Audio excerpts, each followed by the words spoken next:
Hello అందరికీ నమస్తే. మన నెక్స్ట్ టాపిక్ వచ్చేసి సిలబస్ కాపీలో యూనిట్ ఆపరేషన్స్ దాంట్లో సైజ్ రిడక్షన్, సైజ్ సెపరేషన్ వీటన్నిటి గురించి మనము డిస్కస్ చేద్దాము. ఫస్ట్ వచ్చేసి size రిడక్షను.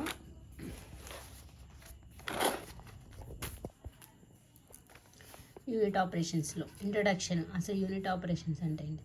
The pharmaceutical industry uses various unit operations such as size reduction, size separation, drying, filtration, extraction, etc. Pharmaceutical ఇండస్ట్రీలో వేరియస్ యూనిట్ ఆపరేషన్స్ యూజ్ చేస్తాము. అవి ఏంటి? Size reduction, size separation, drying, filtration, extraction. ఒక్కొక్క దాని గురించి మనం బ్రీఫ్గా కింద మళ్ళీ చదువుదాము. అవన్నీ ఎందుకు యూజ్ చేస్తారు? To process materials to convert them into products. రా మెటీరియల్గా ఉన్నదాన్ని ప్రోడక్ట్ లాగా తయారు చేయడానికి ఈ యూనిట్ ఆపరేషన్స్ అన్నీ కూడా యూజ్ చేస్తారనమాట. ఓకేనా? Next size reduction, first topic main. Size reduction గురించి వచ్చేసినట్టయితే, size reduction is a operation carried out for reducing the size of bigger particles into smaller one of desired shape and size with the help of an external force. పిక్చర్స్లో చూసినా కూడా మనకు almost అర్థమైపోతుంది. Size reduction అనేది ఒక operation. ఆ operation ఏం చేస్తుంది?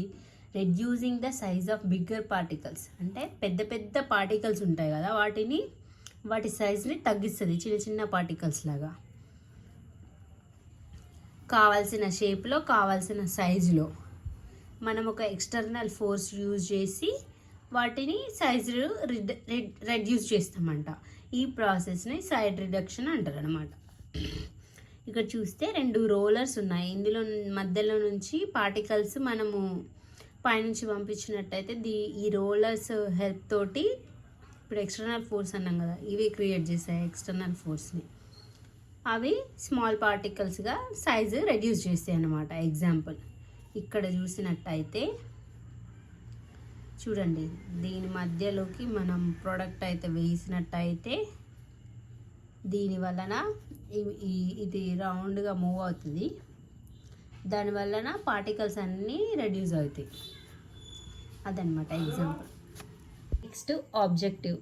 అసలు సైజ్ రిడక్షన్ యొక్క మెయిన్ ఆబ్జెక్టివ్ ఏంటంటే, the size reduction leads to an increase in surface area. Main దాని సర్ఫేస్ ఏరియాని ఇంక్రీజ్ చేస్తుంది సైజ్ రిడక్షన్.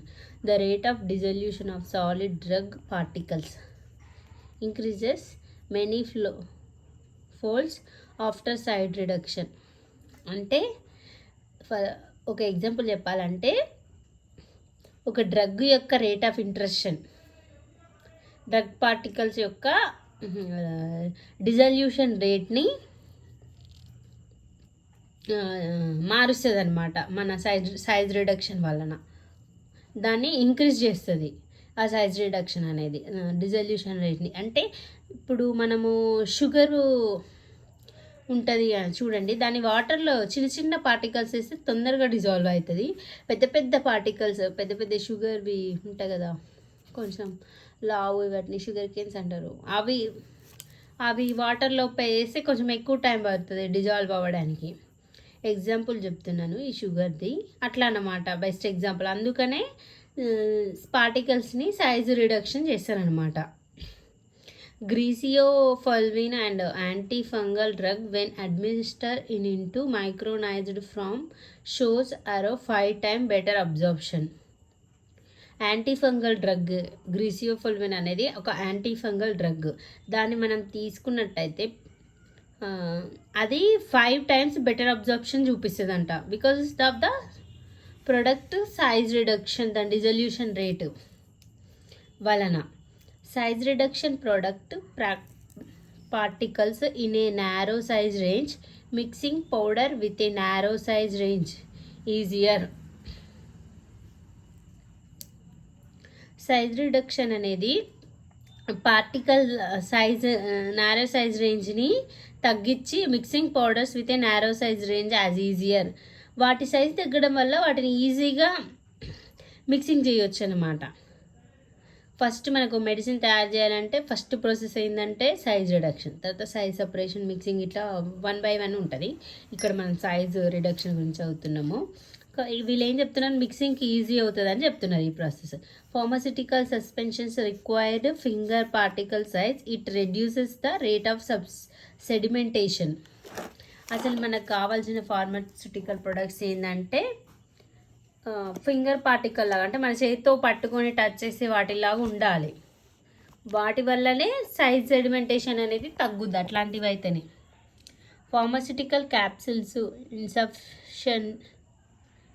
ఇన్సఫ్లేషన్స్ ఏంటివి, అవి powders inhaler directly into the lung. Spray products ఉంటాయి చూడండి, వాటిని ఇన్సఫ్లేషన్స్ అంటారు. Suppositories and ointment required practice size to be below 60 μm size. అవి ఏంటంటే వాటి సైజు స్ప్రేస్ అంటే ఏమైనా ఇన్హాల్ చేసేవి ఉంటాయి కదా, వాటి సైజు 60 μm కన్నా తక్కువ ఉండాలి. Next factors affected to size reduction.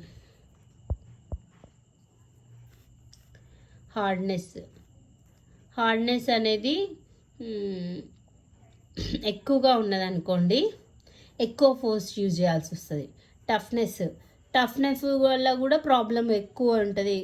Rubber లాంటివి చాలా టఫ్గా ఉంటాయి కదా, వాటిని రెడ్యూస్ చేయడం కూడా చాలా టఫ్ అవుతుంది. స్టిక్కీనెస్, ఏదైనా ఒక ప్రోడక్ట్ గమ్మీ సబ్స్టాన్స్ లాగా ఇట్లా స్టిక్ అవుతున్నా కూడా సైడ్ రిడక్షన్ చేయడం చాలా కష్టమైంది, మిషన్కి అతుక్కుపోతుంటుంది. Material structure, moisture content. ఆ మెటీరియల్ స్ట్రక్చర్ అని అంటే దాని యొక్క స్ట్రక్చర్స్, కొన్ని మాలిక్యూల్స్, వాటికి కొన్ని స్ట్రక్చర్స్ ఉంటాయి కదా, వాటిని సైజ్ రిడక్షన్ చేసినప్పుడు వాటి నేచర్ని కోల్పోతుంటాయి అన్నమాట. అవి కూడా సైజ్ రిడక్షన్ చేసేటప్పుడు ప్రాబ్లం అవుతుంది. మాయిశ్చర్ కంటెంట్ ఉన్న ప్రొడక్ట్స్ కూడా సైజ్ రిడక్షన్ చేసేటప్పుడు ప్రాబ్లం అవుతుంది. సాఫ్టనింగ్ టెంపరేచరు, దీనివల్ల కూడా ఈ ఫ్యాక్టర్ కూడా సైజ్ రిడక్షన్కి ఎఫెక్ట్ అవుతుంది. ప్యూరిటీ ఉండాలి, లేకపోతే డ్రగ్ అనేది సైజ్ రిడక్షన్ చేసేటప్పుడు కంటామినేట్ అయ్యే ఛాన్సెస్ ఉన్నాయి. Physiological effect, dust is produced.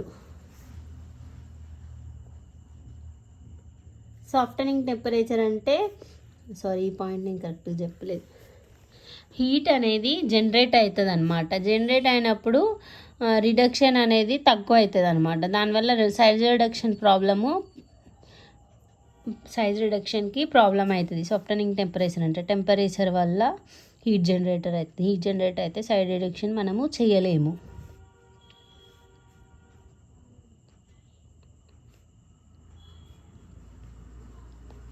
Physiological effect, ఇవన్నీ కూడా ఫ్యాక్టర్స్ ఎఫెక్ట్ అవుతాయి సైజ్ రిడక్షన్కి. మనం సైజ్ రిడక్షన్ చేసేటప్పుడు సైజ్ రిడక్షన్ యొక్క మెకానిజం, 4 మెకానిజమ్స్ ఉంటాయి. ఇంపాక్ట్, కంప్రెషను, షియరు, అట్రిషను. ఈ 4 మెకానిజం మీదనే మనకు సైజ్ రిడక్షన్ యూనిట్స్ అనేవి పనిచేస్తుంటాయి అన్నమాట. అంటే మెషన్స్. ఫస్ట్ ఇంపాక్ట్ గురించి చూసినట్టయితే, the particles are broken up by single rigid force. Impact దగ్గర ఏమవుతుందంటే, మీరు చూసినట్టయితే పిక్చర్లో ఒకటి సింగిల్ రాడ్స్ కానీ అవి సింగిల్ ఉన్నాయి కదా, వాటి ఫోర్స్కి పార్టికల్స్ అనేవి బ్రేక్ అయ్యి సైజు రెడ్యూస్ అవుతుంది. అలాంటి వాటిని ఇంపాక్ట్ బేస్ చేసుకొని రెడ్యూస్ అయ్యే వాటిని impact based size reduction product అంటారు. సింగిల్ రిజిడ్స్వి చూడండి, ఇక్కడ సింగిల్, ఇది ఒకటి, దీనివల్ల బ్రేక్ అవ్వడం, ఇట్లా ఒక్కొక్క దానివల్ల బ్రేక్ అయ్యే వాటిని సింగిల్ రిజిడ్ అంటారు. ఇదే ఇంపాక్ట్ అంటే. Compression, here the particles are broken by 2 rigid forces. సెకండ్ది అయితే మీకు ఫస్ట్ది అర్థమైపోతుంది చూడండి. It is most applicable when material is hard and abrasive but not sticky. ఇక్కడ ఏంటి, 2 రిజిడ్స్. ఇక్కడ చూసినట్టయితే ఇగో 1 2 రిజిడ్స్. ఇక్కడ ఏంటి, సింగిల్ రిజిడ్, అంతా ఒకటే రిజిడ్. 2 రిజిడ్స్ మధ్యలో నుంచి డ్రగ్ వచ్చినప్పుడు బ్రేక్ అయ్యి సైజ్ రెడ్యూస్ అవుతుంది. ఈ ప్రాసెస్ ఏంటంటే హార్డ్ మెటీరియల్స్కి ఎక్కువ యూజ్ చేస్తారు అనమాట, ఈ కొంచెం నార్మల్ వాటికి దీన్ని కంప్రెషన్ అంటారు. రెండింటి మధ్యలో కంప్రెస్ అయ్యి డ్రగ్ అనేది రెడ్యూస్ అవుతుంది కాబట్టి దీన్ని కంప్రెషన్ అంటారు ఈ మెకానిజంని. నెక్స్ట్ వచ్చేసి shear. The particles are compressed between edges of two hard surfaces moving tangentially. Next shear ఏంటంటే పార్టికల్స్ అన్నాయి ఈ ఎడ్జెస్ ఉన్నాయి కదా మన మెషిన్లో, ఇట్లా ఎడ్జెస్ ఉంటాయి. నేను తర్వాత ఒక్కొక్క దాని గురించి మీకు ఆ మెషిన్స్ గురించి చెప్తాను. వాటి ఎడ్జెస్ తగిలి ఈ ప్రోడక్ట్ అనేది సైజ్ రెడ్యూస్ అయ్యి బ్రేక్ అవుతుంది. ఈ డ్రగ్ పార్టికల్ ఇట్లా ఈ ఎడ్జ్ చూడండి, ఈ ఎడ్జ్కి మధ్యలో బ్రేక్ అవుతుంది అన్నమాట. వీటిని దీన్ని షియర్ అంటారు అన్నమాట. Attrition arising from particles scrapping against one another. Here the particles are reduction from arising from scraping or collaboration between two particles. Attrition ఏంటంటే అందులోనే ఒకదానికొకటి తగిలి బ్రేక్ అవ్వడం. హియర్ ఒకదానికి ఒక ప్రోడక్ట్కి ఇంకో ప్రోడక్ట్కి అట్రేషన్ అవుతుంది, అంటే వైబ్రేషన్ లాగా. Here the particles are reduction from arising from scraping or collaboration between two particles. చెప్పాను కదా, అందులో ఉన్న 2 రకాల పార్టికల్స్ వల్ల ఒకదానికొకటి తగిలి బ్రేక్ అయ్యి సైజ్ రెడ్యూస్ అవుతాయి ఇందులో. నెక్స్ట్ డయాగ్రామ్ తోటి మీకు ఎక్స్ప్లెయిన్ చేసి ఈ అట్రిషన్ మెకానిజం కూడా మీకు ఈజీగా అర్థమైపోతుంది. మీరు వీడియో కంప్లీట్గా చూడండి, ఫాలో అవ్వండి. Next laws governing size reduction, definition, దాని objective, next mechanism, factors affected, ఇవన్నీ చూసాం కదా. ఇప్పుడు లాస్ గవర్నింగ్ సైజ్ రిడక్షన్. దీంట్లో కొన్ని లాస్ ఉన్నాయి. ఏంటి అంటే చాలా ఇంపార్టెంట్ కాంపిటేటివ్ ఎగ్జామ్ పర్పస్లో ఈ laws. Rittinger's law. First, the energy required in crushing is proportional to the new surface. మనము ఒక ప్రోడక్ట్ని క్రష్ చేయడానికి, బ్రేక్ చేయడానికి ఏదైతే ఎనర్జీ కావాలో అది ప్రపోర్షనల్గా ఉంటుంది. దేనికి? To this new surface created as a result of particle fragmentation. కొత్తగా మనం బ్రేక్ చేసే దానికోసం ప్రపోర్షనల్గా ఉంటుంది అన్నమాట. దానికి ఈక్వేషన్ చూడండి. Energy proportional to new surface energy is equal to d2 మా -1/d1. ఇది ఫార్ములా గుర్తుపెట్టుకోండి. ఇక్కడ d1 d2 అనేది particle size at start, end of the process respectively. d1 d2 అనేవి ఒక పార్టికల్ సైజ్ని ఇక్కడ మనకు మెన్షన్ చేస్తున్నారు d1 d2గా. kr is Rittinger's constant, k is crushing strength of material. ఇది రింగర్స్ లా. గుర్తుపెట్టుకోండి లా, అది ఆ ఈక్వేషన్ గుర్తుపెట్టుకుంటే చాలు. వాటి గురించి అంటే మనకు ఎనర్జీ అని ఇవి కూడా ఇంపార్టెంటే.